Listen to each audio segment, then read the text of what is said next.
Hey guys, my name is Tito. I make videos on personal finance on my other channel. On this channel, I talk about other things, like today, when I'll be reviewing the new Nollywood film, The One for Sarah. The One for Sarah is a drama about Sarah, a young entrepreneur looking for love, but who is also very wary of men because of traumatic past experiences. When three men are suddenly vying for her attention, Sarah has to make some important decisions that could affect her well-being. The One for Sarah is directed by Lindsey Efejuku and it's made by Trino Motion Pictures. Now, first of all, I think I need to explain the background you guys are seeing on your screen right now. This isn't my normal background. I'm testing this backdrop for my relationship videos. And rather than taking it down, I said, let me just, see what it looks like on camera and ask you guys what you think about it. So do you prefer this background or my normal background for my movie reviews? Now, The One for Sarah, this will be a spoiler-free review so that those of you who want to go and see the film in the cinema can actually go and see it in the cinema. I think the film needs support because it's a tough time at the cinemas now. Black Adam came out last Friday. In 2 weeks' time, Wakanda Forever comes out as well. So it's a tough time for smaller films at the cinema right now.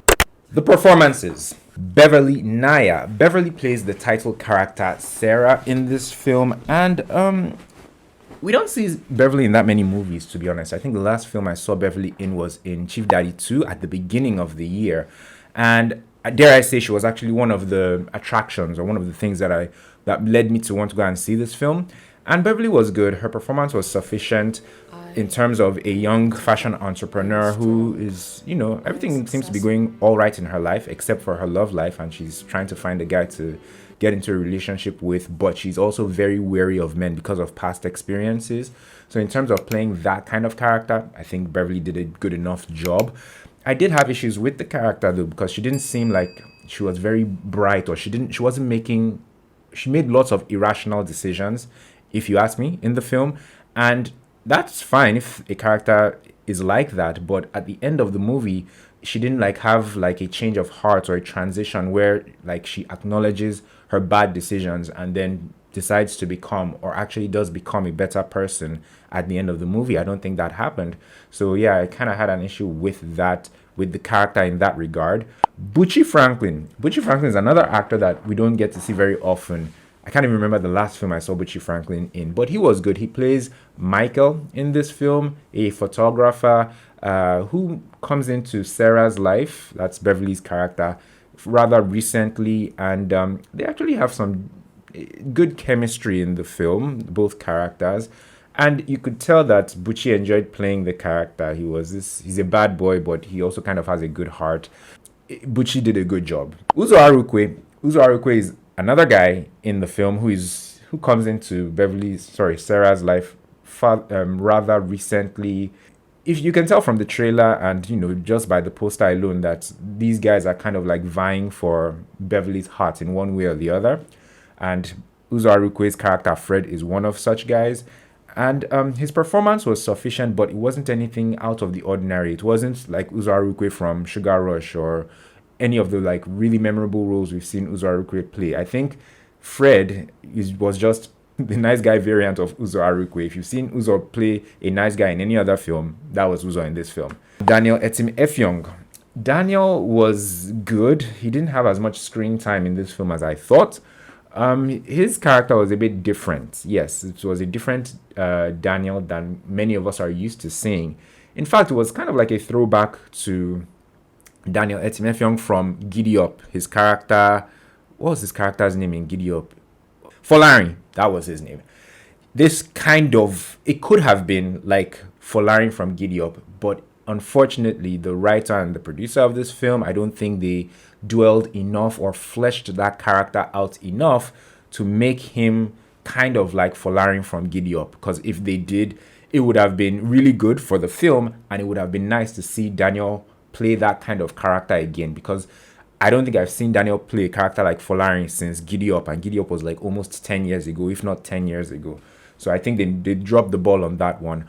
There are also a few other big stars in this film who they're there, but they don't have as much screen time as you would think. Adunni is in the film. She's good in it. Bolaji Ogunmola is in the film. If you blink, you might even miss her in the film. Shalewa Ashafa is also in the film. Brother Shaggy is in the film for the comic relief. And yeah, which is another thing. This film isn't a rom-com. It's not a comedy. It's more of a drama. Surprisingly, I thought it was going to be a rom-com, but it's a drama. Brother Shaggy is inserted into the film for the comedic elements, which is something that lots of Nollywood films do these days, which is a bit annoying.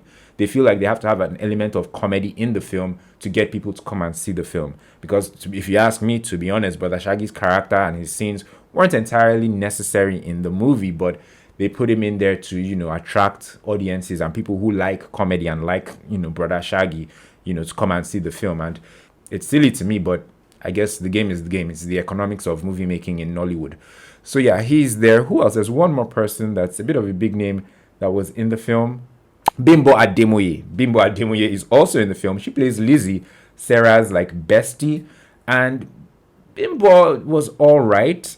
I do wish, however, that they established the background or the backstory between Lizzie, Bimbo's character, and Sarah, Beverly's character. It felt like there was a gap. It didn't really seem like an organic friendship, and I wish they helped us get into it a bit more with a bit of a backstory on how these two women knew each other. What I liked Beverly Naya in this film. Well, I like Beverly Naya generally as a human being. She's a very attractive woman. Has great business sense, and I just like her calm and demure personality.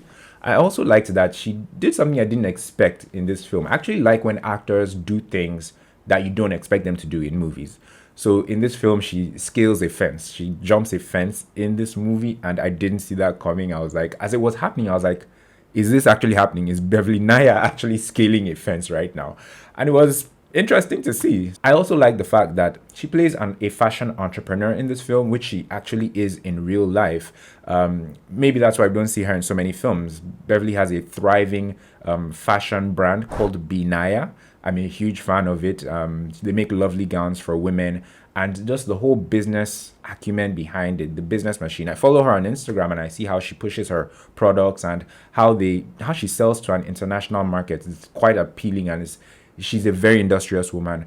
And I like the fact that she's in a film where she's also playing a fashion entrepreneur, which she is in real life as well. What I didn't like.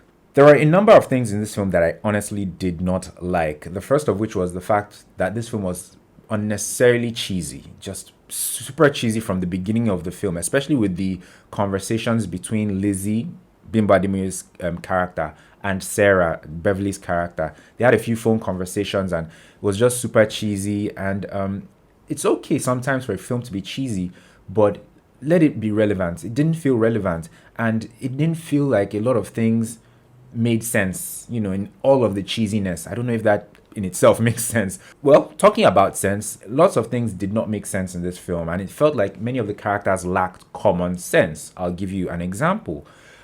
Beverly's character, Sarah, goes out on a date with one of the male leads, right? And they are having a good time, but then Beverly goes to the restroom, and then another woman, who is a friend of the male character, comes to see the male character. She's a bit intoxicated, so she's like all over the guy, and it looks compromising. And as you'd imagine, Sarah comes out of the restroom. She sees them in like a compromising position. She assumes the worst, and she doesn't, confront. She leaves, and she also blocks the male character's phone number, right? So now the male character, he's confused. Where is Sarah? She just disappeared. She went to the restroom. She didn't come back, and he can't reach her because he's been blocked. So for a few days in the film, he can't reach her because she blocked his number. Common sense, dude. Hit her up on Instagram or get somebody else's phone and call her, because it's only you she blocked. She didn't block everyone else. So, but this male character, that didn't dawn on him. And this is a problem I have with lots of Nigerian or Nollywood filmmakers. It's like they hope that the audience is very daft, or that they just don't have it. They prefer that you open your skull, take your brain out of your head, drop it somewhere, and watch the film and enjoy the film that way. Because anyone with a functioning brain will see these things and will have questions, and it just won't sit right. What else didn't I like? Certain things were left unexplained in this film. Things that really should have been explained. Once again, another example. Someone breaks into somebody's house in this film, right? And it's a big thing. It's actually very integral to the story. And After the break-in, there's stuff that goes down. A crime is committed, essentially. However, the owner of the house, doesn't report. We're not told that the person reported to the police or reported to their community or estate security.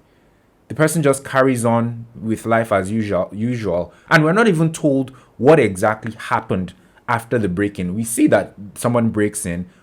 The following day, we see that the owner of the house, was assaulted, but we don't know the details of what actually went down. What the person that broke in, did they come to steal something? Was there, penetration or all that kind of stuff? We're not told all that, and it was very relevant to the story and to at least one character. The other thing I didn't like, the backstory. A few characters in this film required a backstory. We needed to know where they were coming from, or how they were connected to the main character, Sarah. But for some reason, they just didn't add that into the film. The final thing that I really didn't like about this film, like I said earlier, Bucci's character is a photographer, right? And there are not one but two scenes where he's having a photo shoot. And you guys just stay with me on this one. He was wearing, I'll bring my cameras to show you, right? But he had a strap on his camera, and he also wore a body strap. I'm also a professional photographer, for those of you who don't know. When I'm not doing this YouTube thing, I'm covering events, right? If you're a photographer, with your camera, you either have, let me get the camera for you guys to explain, to show you rather than just tell you. Give me a second.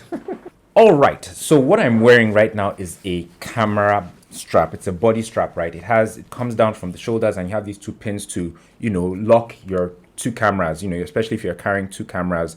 Mainly, you wear a body strap if you have more than one camera to work with, and mainly event photographers use it. So you either strap your camera to this, or you use the normal strap, which is attached to the camera. You can see my camera here. You can see the strap. So you either do this, or you do this.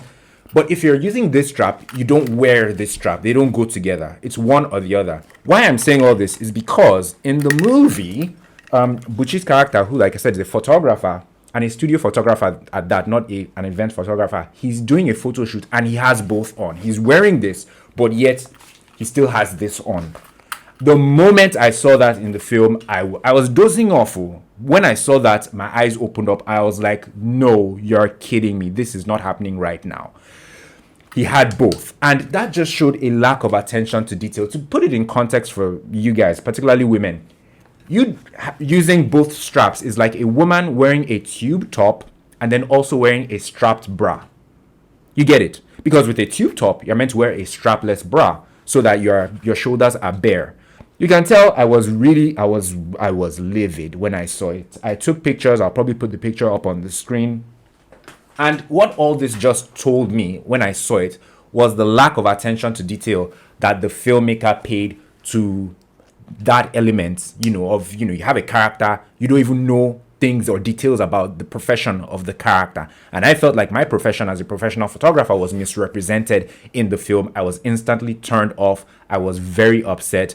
And it made me think that if they don't even care to pay attention to this detail of this character, what else aren't they paying attention to in this movie with other elements of the film or other characters? It's just so tacky, and it's this mentality in Nigeria of just let it go like that, anything goes. There's really no excellence these days, and you might wonder why I'm so upset about it, but it's not just us that we're showing these films to. In a few months' time, in less than a year, this film will probably be on Netflix because Trino Entertainment, who made this film, their other movies are on Netflix. Three Thieves and The Raz Guy. This one too will probably be on Netflix really soon, at which point an international audience is going to see this.